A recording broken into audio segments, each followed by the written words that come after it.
You think you know the Bible. You've heard the stories of Adam and Eve, the angels, and the miracles. But what if I told you what you have heard just was an edited version of much deeper, more controversial truths? The Bible is filled with unsolved mysteries, dark secrets that were hidden for centuries. Today we're going to cover the 5 most shocking unsolved mysteries of the Bible that no one can explain. What you're about to hear might shake your faith, and it will definitely change how you see the Bible. Let's begin. Number 1. The Nephilim. Everyone knows the story of David and Goliath, the young shepherd who defeated a giant. But what most people don't know is that Goliath wasn't just an ordinary giant. He was a descendant of the Nephilim. The Bible briefly mentions these mysterious beings in the book of Genesis, calling them giants or heroes of old. But there's more to the story. The Nephilim were the children of the Watchers, a group of fallen angels who came down to earth and broke divine laws. They did the unimaginable. They mated with human women. This act was forbidden by God, not just because it was wrong, but because it led to the birth of beings with incredible power that could destroy humanity. These Nephilim were not just big, they were a mix of divine and human DNA, making them far stronger and smarter than ordinary people. But the story gets even darker. Some ancient texts say that the Nephilim didn't just pose a physical threat.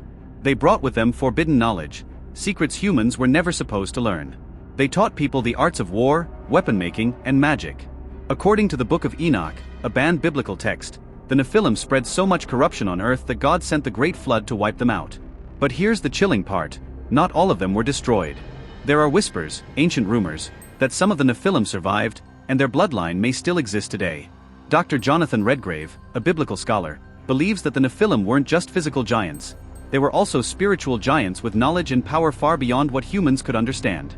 He asks, what if the Nephilim didn't disappear, but instead went into hiding? Could their descendants still be living among us, secretly influencing world events?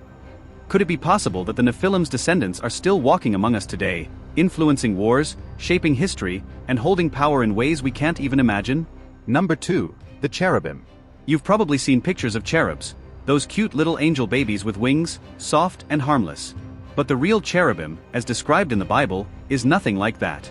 In the book of Ezekiel, they are portrayed as frightening creatures with 4 faces: one of a man, one of a lion, one of an ox, and one of an eagle. They have 4 wings, and their entire bodies are covered in eyes. Does that sound like the friendly cherubs we see on Christmas cards? Not at all. These cherubim were powerful guardians, created to protect the throne of God. But that raises an important question. What exactly were they protecting heaven from? Why would heaven, the perfect kingdom of God, need such terrifying protectors? Some scholars believe the cherubim weren't just guarding heaven. They were protecting humanity from something far more dangerous. Ancient texts outside of the Bible suggest that these cherubim were created to defend against other divine beings that had gone rogue. The Watchers, those fallen angels we talked about earlier, were one such threat. But could there have been other powerful beings that also posed a danger to the divine order? The idea that heaven needed protection implies that there were greater threats, perhaps even other gods, that could challenge the authority of the divine. Could there have been a war between divine beings that humanity was never supposed to know about? And if so, how close did we come to getting caught in the middle of it?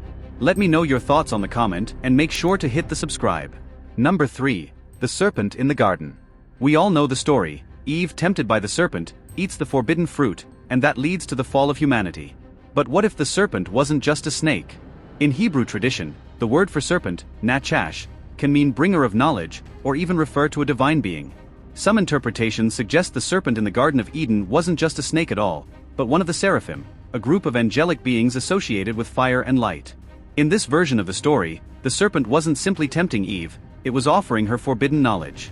Some scholars even argue that the forbidden fruit wasn't a literal piece of fruit at all. Instead, it symbolized sexual awakening and a deeper understanding of human desire and free will. The serpent's role wasn't to bring humanity down, but to free it, awakening Eve to her full potential, making her aware of her own divine spark. Dr. Susan Faulkner has put forward a bold theory: the serpent wasn't evil, it was a liberator. It gave Eve the choice to know more, to see beyond what God had planned for humanity. The church has always portrayed the serpent as a villain, but what if it was actually the first step toward humanity's true awakening? If the serpent was offering knowledge, not just temptation, then the story of Adam and Eve isn't about disobedience at all, it's about liberation. Number 3. Lilith. Before Eve, there was Lilith. If you've never heard of her, that's because her story has been erased from most versions of the Bible. But in ancient Jewish texts, Lilith was actually Adam's first wife. Unlike Eve, Lilith refused to submit to Adam. She wanted to be his equal, to share in the power and knowledge that God had given him. The church, however, portrayed Lilith as a demon, a temptress who preys on men and children. But the truth may be far more shocking. Lilith's defiance wasn't out of evil, it was about freedom. She stands as a symbol of suppressed feminine power, the sexuality the church has long tried to control. Some scholars argue that her story was deliberately hidden because it challenges the idea that women should be submissive and obedient. Dr. Rachel Levin, an expert in ancient religious texts, says, Lilith's story is the ultimate example of the suppression of female autonomy. By erasing her, the church created a narrative where women were always seen as secondary to men. But Lilith wasn't evil, her defiance was an act of liberation. Just imagine, if her story had been included in the Bible, how might we view the roles of men and women today? Number 4. The Gnostic Gospels. Now we come to one of the most controversial mysteries in the Bible, the relationship between Jesus and Mary Magdalene. In the traditional Bible, Mary Magdalene is portrayed as a devoted follower of Jesus, and she is even described as the first witness to his resurrection. But in Gnostic texts, particularly the Gospel of Philip, something much more intimate is suggested. In these texts, Mary Magdalene is called Jesus' companion, and the original Greek word used, koinonos, can also be translated as spouse or partner. There are even passages that imply Jesus kissed Mary frequently, sparking centuries of debate about their relationship. If this is true, it would completely rewrite the story of Jesus' life and challenge the church's teachings on celibacy. Some scholars believe that Mary Magdalene's role was deliberately minimized in the Bible to hide this part of the story. But why? Dr. Thomas O'Reilly, a controversial theologian, argues, the idea that Jesus was married or had a relationship with Mary Magdalene would have completely shattered the early church's teachings on celibacy. Removing these texts was a calculated move to control the narrative and keep believers in line.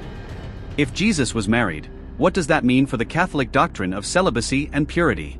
And why has the church worked so hard to erase this part of the story from history? These are the truths that were never meant to be revealed. Hit subscribe to keep uncovering these hidden truths with us. Because this is just the beginning. The Bible is far more complex, mysterious, and controversial than you've ever been told, but we will reveal everything.